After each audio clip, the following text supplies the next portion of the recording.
सिंधुदुर्गात मुंबई गोवा महामार्गावरील झाराप येथे 4 दिवसांपूर्वी पुणे येथील पर्यटकाला स्थानिक हॉटेल चालकानं बेदम मारहाण केल्याची घटना घडली होती। या प्रकरणी पोलीस प्रशासनानं देखील मारहाण करणाऱ्यांवरती गुन्हा दाखल केला होता। यानंतर आज आमदार निलेश राणे यांनी आक्रमक भूमिका घेत हॉटेल वेळेत हटवलं नाही तर आम्ही उखडून फेकून देऊ असा प्रशासनाला इशारा दिलाय। फेब्रुवारीच्या दुसऱ्या आठवड्यातच लिंबाचे दर गगनाला पोहोचलेत। पंढरपूरच्या बाजारात 3 ते 4 दिवसांपासून लिंबाची आवक कमी झाल्यानं दर काही प्रमाणात वाढले आहेत। ऐन उन्हाळ्यात लिंबाचे भाव वाढल्यानं ग्राहकांना मोठा त्रास सहन करावा लागतोय। कोल्हापुरात जिल्हा परिषदेच्या सैनिक कल्याण विभागाकडून माजी सैनिक आरक्षणाच्या जागांवर नियमबाह्य रीतीने भरती सुरू आहे। याचा गेल्या 2 महिन्यांपासून माजी सैनिकांकडून निषेध केला जातोय। या संदर्भात जिल्ह्यातील सैनिकांनी आता रस्त्यावर उतरून आंदोलन सुरू केलंय। स्टँड अप कॉमेडियन प्रणित मोरे मारहाण प्रकरणी मुख्य आरोपी तन्वीर शेखला सोलापूर पोलिसांनी अटक केली आहे। यातील मुख्य आरोपी आतापर्यंत पोलिसांनी अटक केली असून आतापर्यंत 10 आरोपींना सोलापूर पोलिसांनी अटक केली आहे। सोलापुरातील सदर बाजार पोलीस ठाण्यात या प्रकरणी गुन्हा दाखल करण्यात आला होता अशी माहिती पोलीस उपायुक्त विजय कबाडे यांनी दिली आहे। आज औसेकर महाराजांचे चक्री भजन पंढरपूरच्या विठ्ठल मंदिरातील सभा मंडपात संपन्न झालं। चक्राकार पद्धतीनं हरिनामाचा गजर करत टाळ मृदुंगाच्या जयघोषात हे भजन संपन्न होत असतं। मानाचे अभंग आणि एकाच ठोक्यावरील टाळांचा गजर चक्री भजनाचा आनंद एका वेगळ्याच उंचीवर घेऊन जातो।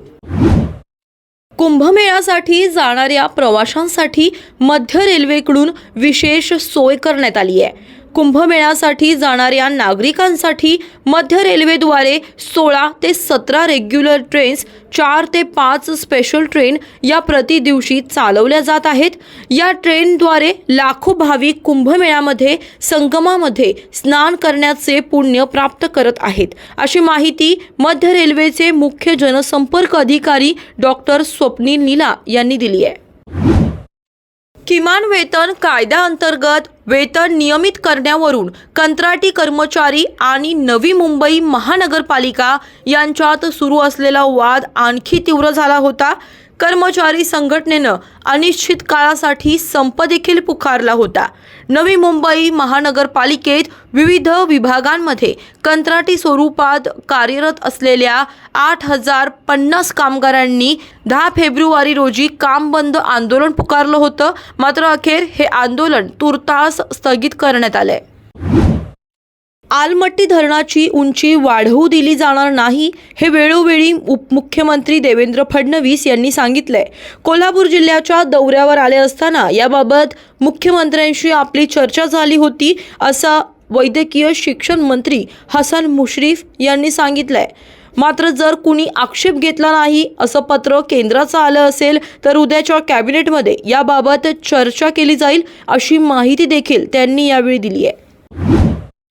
छत्रपती संभाजीनगर शिवाजीनगर रेल्वे गेट क्रमांक 55 येथील रेल्वे भुयारी मार्गाचे लवकर उद्घाटन करून तो जनसामान्यांसाठी खुला करण्यात यावा यासाठी आज देवळाई सातारा जनसेवा युवा कृती समितीच्या वतीनं बॉम्ब मारो आंदोलन करण्यात आलं। त्यामुळे देवळाली सातारा परिसर व 42 खेडे व शहरातील सर्वसामान्य नागरिक हे मेटाकुटीला आले असून याबाबत प्रशासनानं लवकरात लवकर दखल घ्यावी व या त्रासातून जनतेला मुक्त करावं अशी विनंती देखील करण्यात आली। आमदार आदित्य ठाकरे यांनी महापालिका आयुक्त भूषण गगराणी यांची भेट घेतली व यानंतर त्यांनी माध्यमांशी देखील संवाद साधला। माजी मंत्री आणि शिवसेना नेते तानाजी सावंत यांचा मुलगा ऋषिराज सावंत पुणे विमानतळावरून बेपत्ता झाला होता। या प्रकरणी पुणे पोलिसांनी गुन्हा देखील दाखल केला होता। त्याच्या शोधासाठी वेगाने हालचाली सुरू होत्या। मात्र आता तानाजी सावंत यांनी पत्रकार परिषद घेत ऋषिराज सावंत याचे अपहरण झाले नाही तर तो न सांगता गेल्यामुळे आम्ही चिंताग्रस्त झालो आहोत हे स्पष्ट केले। दिवसाढवळ्या कल्याणमधील लक्ष्मी मार्केटमध्ये वारकू माडवी या शेतकऱ्यावर प्राणघातक हल्ला झाला. हल्ला करणारा डोक्यावर टोपी आणि तोंडावर मास्क घालून होता. हातात कोयत्यानं तो बारकू माडवी याच्यावर एकामागे एक वार करीत होता. बारकू मेला असल्यानं समजून आरोपी पळून गेला. या प्रकरणामध्ये आता कल्याणच्या महात्मा फुले पोलिसांनी धक्कादायक खुलासा केलाय. महाराष्ट्रात आणि देशात कुठेही गेलो तर किसन नगरमध्ये आल्यानंतर जो आनंद होतो तो आनंद घरातला आहे.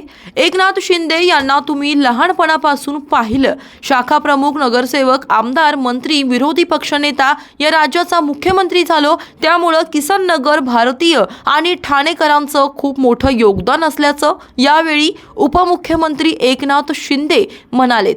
तसेच 2.5 वर्षांच्या काळात पायाला भिंगरी लावून काम केलं असल्याचं देखील ते म्हणाले. उद्धव ठाकरेंनी त्यांच्या घरी राणीची बाग उघडली आहे. तिथे पेंग्विन आहे. सकाळी 9 वाजता ओरडणारं काळं तोंडाचं माकड सुद्धा आहे. अनेक प्राणी तिथे आहेत. मात्र लोकांना कॅफेत जायला आवडतं, राणीच्या बागेत जायला आवडत नाही. याचं दुःख संजय राऊत यांना असावं, अशी प्रतिक्रिया मनसेचे पनवेल महानगर अध्यक्ष योगेश चिल्ले यांनी दिली आहे. वर्ध्यातील बजाज इन्स्टिट्यूट ऑफ टेक्नॉलॉजी पिंपरीच्या महाविद्यालयात विद्यार्थ्यांना अन्नातून विषबाधा झाली. इंजिनिअरिंग विद्यार्थ्यांच्या वसतिगृहात पनीर आणि मंचुरियन खाल्ल्याची माहिती आता समोर येते. तर वसतिगृहातील 29 विद्यार्थ्यांच्या तब्येतीत बिघाड झाल्यानं यात 26 मुली आणि 3 मुलांचा समावेश आहे. याची माहिती जिल्हा आरोग्य अधिकारी डॉक्टर राज पराडकर यांनी दिली आहे. माजी आमदार वैभव नाईक व त्यांच्या पत्नी स्नेहा नाईक रत्नागिरी लाचलुचपत प्रतिबंधक विभागाकडे चौकशीसाठी रवाना झाले आहेत. आजपासून 12वीच्या परीक्षेला सुरुवात झाली आहे. गोंदिया जिल्ह्यात 78 केंद्र असून 18,694 विद्यार्थी 12वीची परीक्षा देणार आहेत. तर यावर्षी कॉपीमुक्त अभियान शिक्षण विभागाकडून राबवण्यात येते. यासाठी शिक्षण विभाग, महसूल विभाग व पोलीस विभागाकडून बंदोबस्त देखील करण्यात आलाय. तर शिक्षण विभागाचे 7 फ्लाइंग स्क्वॉड तसेच महसूल विभागाचे देखील फ्लाइंग स्क्वॉड असून बैठक पथकही तयार करण्यात आले. सोलापुरातील SVCS शाळा MIDC परिसरात भीषण अपघात झालाय. सोलापूरहून गुलबर्ग्याकडे पेट्रोल घेऊन जाणाऱ्या टँकरच्या पहाटेच्या सुमारास अपघात झाला. भरधाव वेगात जाणाऱ्या टँकरवरील चालकाचे नियंत्रण सुटल्यानं हा अपघात झाल्याची प्राथमिक माहिती समोर येते. प्रवाशांना वाहतुकीचा त्रास होऊ नये म्हणून लवकरात लवकर टँकर रस्त्यावरून बाजूला हटविण्यासाठी पोलिसांचे प्रयत्न सुरू आहेत. नांदेड जिल्ह्यात आता झेंडू फुलांवर रोगाचा प्रादुर्भाव वाढलाय. मुदखेड तालुक्यातील अनेक भागांमध्ये शेतकऱ्यांनी चालू वर्षी मोठ्या प्रमाणात झेंडू फुलांच्या बागा केल्या होत्या. परंतु वातावरण बदलामुळे आता अनेक शेतकऱ्यांच्या बागेतील फुलांवर करपा रोगाचा प्रादुर्भाव झाल्यानं मोठं नुकसान झालंय.